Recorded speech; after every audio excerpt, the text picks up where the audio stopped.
Hello YouTube and welcome to a new episode of Synth News, the format that sums up all hardware and software gear news from the last week. For those who through the Synthesizer year 2019 is over, they are totally mistaken. The last week was very rich in Synth News and so this episode will be a bit longer. Fasten your seatbelt and let's start with the Synth News episode 39.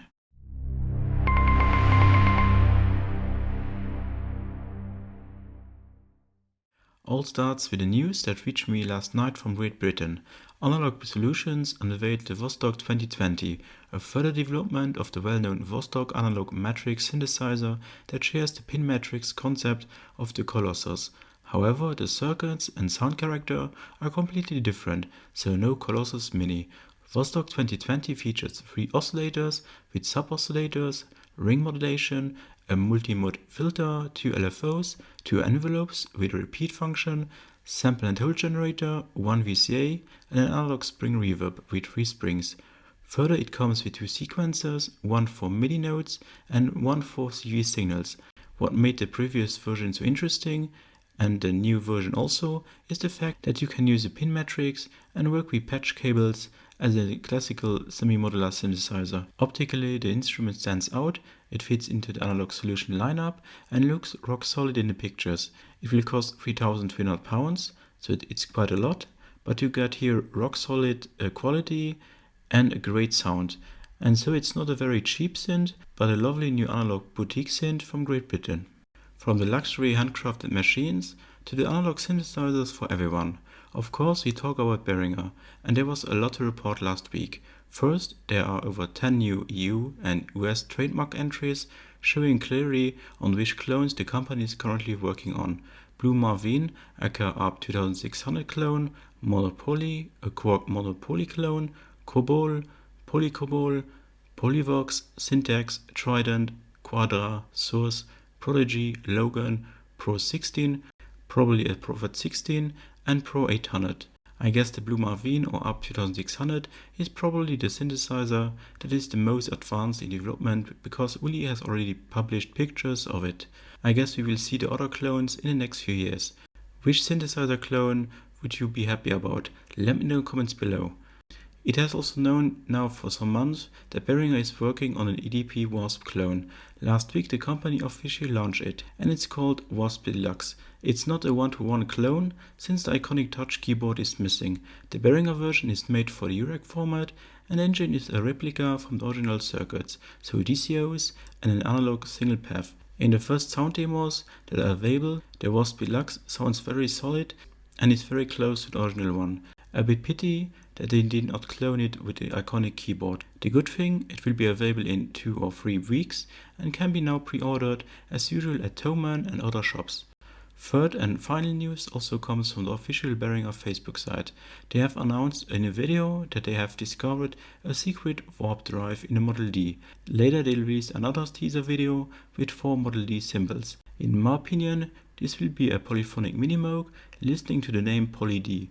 According to the YouTuber Rance Adamson, there's even hints in the code of the SynthTool app for Poly-D.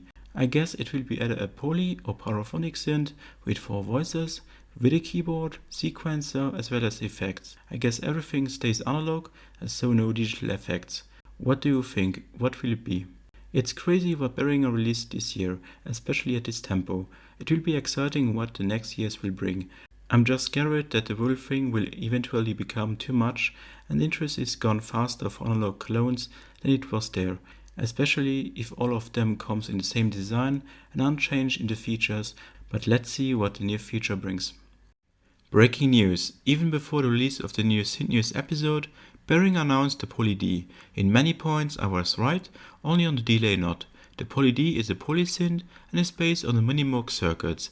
It has 4 voices and is equipped with 4 oscillators, a ladder filter, LFO, 2 envelopes, a stereo Juno-inspired chorus, a distortion that is inspired by the Boss DS1, and also a polyphonic sequencer. Also it comes with a 37 full-size keys keyboard with velocity support. Not bad Behringer, finally something different than just simple clones. Let's move away from Behringer Clones Army to the very innovative product from France that can become a game changer in the field of classic keyboard synthesizers. Expressive E, known from the Touché controller, have recently worked closely with Harken Audio on a new synthesizer and MIDI controller called Osmose. It can be described as a super expressive synthesizer and controller that processes everything that a RELLIK keyboard has, only in the classic keyboard layout, and with its own modular synth engine. Notes can be played and manipulated in 3 dimensions, similar to other MP keyboards. The keyboard can inspire me more than a RELLIK because it has the classic design of a piano, so you don't have to relearn it, and it's also a super flexible synthesizer that sounds very different to anything on the market. This is due to the built-in EG Matrix sound engine, which was first developed for the Harken Audio Continuum.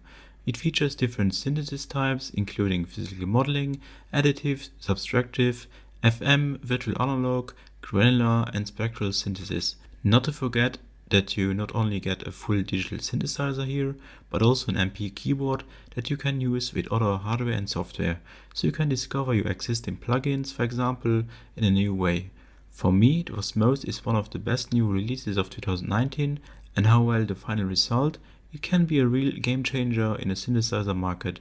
I'm looking forward to playing with it.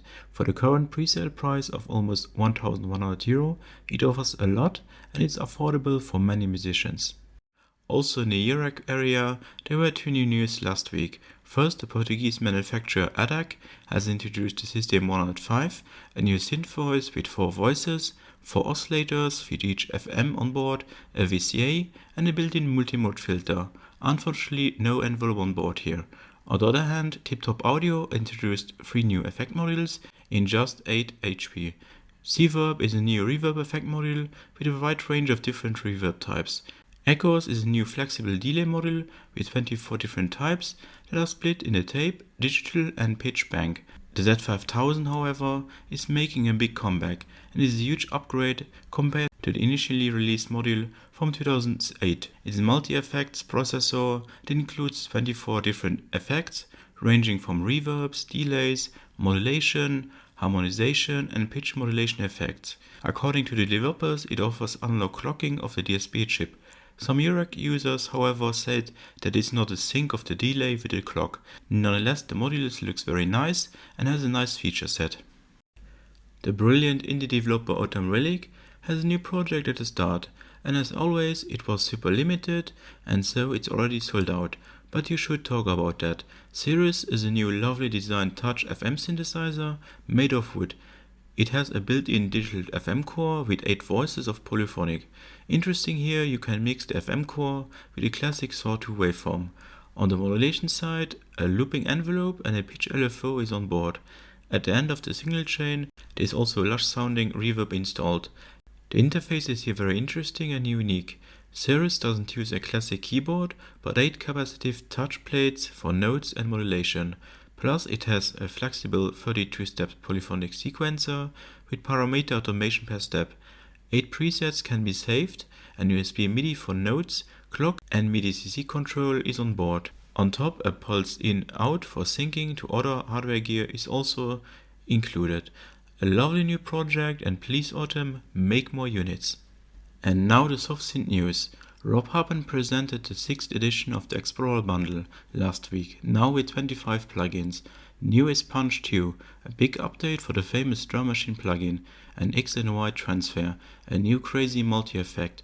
Highlights of the new Punch 2 is a reworked interface, several new drum synthesis models, the option to import own Rex files, and to create own loop creations by adding effects, envelopes and more. X and Y transfer fuse a filter bank with 36 different filter types, 2 FX processors, and each with an X and Y panel with advanced looping functionalities. This is all then polished off with a flexible stereo delay. An interesting update for the Explorer 6 bundle that gets bigger and bigger. What you need to know here, Rob Harpen adds some more releases to it in the future, like in the previous Explorer bundles. Jim Audio, known for the great Poison 202 synthesizer and the Groove Rider 6 groove machine for iOS, is back with a big new development.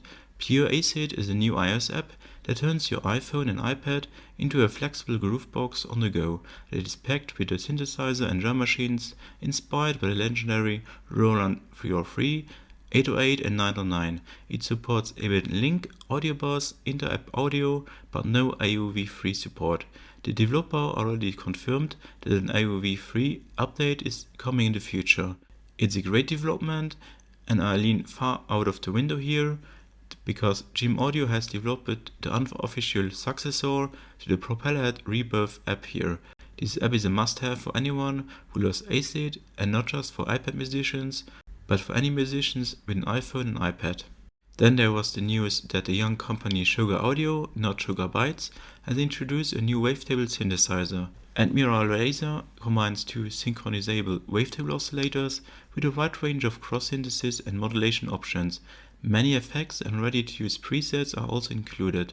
To be honest, it's another wavetable synthesizer that does not do groundbreaking new things. It's a nice development, but unfortunately the GUI doesn't look amazing. Hope they will redo it in the future. Last but not least, UVI released a major free update for their KROMA synthesizer virtual instrument based on the sampled sounds from the Rhodes KROMA. The highlight is a new dual-layer synth engine called Polar X that is inspired by the Rhodes Polaris. It comes with a wide range of features like a 16-step arpeggiator, multimode filter, step modulator, LFO and high-quality effects. The library features now in total of 350 patches made by professional sound designers. A nice free update for this great sound library, and also a nice gift from UVI for their existing customers. And don't forget to visit synthanaty.com and plugin.deals to checking out the latest Black Friday deals. So I hope you enjoyed this new Synth News episode, and let me know in the comments below your favorite news. It would be cool to discuss with you. Big thanks for watching and for your continued support. I hope to see you again in one of the next videos. Bye!